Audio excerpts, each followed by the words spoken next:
Учурда дүйнө бул көрүнүштү үрөйү учуп карап турган кези. Ээриген таштын агымы балыкчылардын гүлдөгөн шаарчасына кирип баратат. Гриндавик кайрадан эвакуацияланды. Бирок кароосуз калган үйлөр жана ишканалар табигый апаттын жолунда калды. Мында болсо биринчи үй өрттөнө баштады. Óraunverulegt ennþá að vera að fylgjast með. Өз үйүңдүн жок болуп кеткенин элестетүү кыйын. Дагы деле ишене албай турам.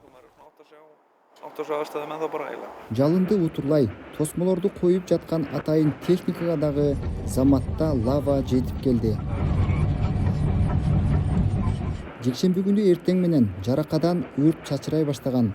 Андан соң жер жарылып, дагы бир жарака пайда болду.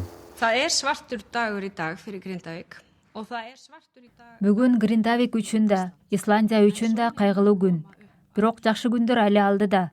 Кандай апаат болбосун, биз биргеликте жеңебиз. Og hvað sem verða kann. Биз Гриндавикке ноябрда жанартоо атылаардан мурда келип кеткен элек. Ал кезде адамдар үй буюмдарын алып зилзаладан жабыркаган шаарчадан качып баратышкан. Бул Рейкьянес жарым аралында 1,5 айдын ичинде атылган экинчи вулкан. Мында вулкан акыркы жылдарда бир нече жолу жарылды. Исландиянын бул бөлүгүндө акыркы 800 жылдан бери вулкан атыла элек болчу. Рейкьянес өрттөрү деп аталган мезгил болгон. Ошол кезде да жарым аралда бир нече жаракалар пайда болгон эле. Бүгүнкү күндө ал кайталанып жатат. Ортодо вулкан 800 жыл тынч жатты.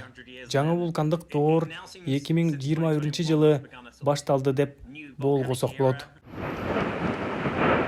Тургундар үчүн жер титирөөлөр жана вулкандын атылуусу жат көрүнүш эмес. Бирок бул сыяктуу адамдардын жашоосунун жана үйүнүн талкалануусу жарым кылымдан бери боло элек болчу. Мен оюмча биз вулкан менен күрөшүүдө абдан көп тажрыйба топтодук.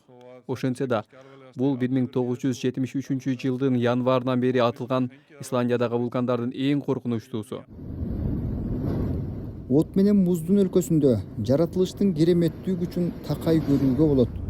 Бул жолу болсо таң калыштуу, ошол эле кезде коркунучтуу көрүнүшкө күбө болуудабыз.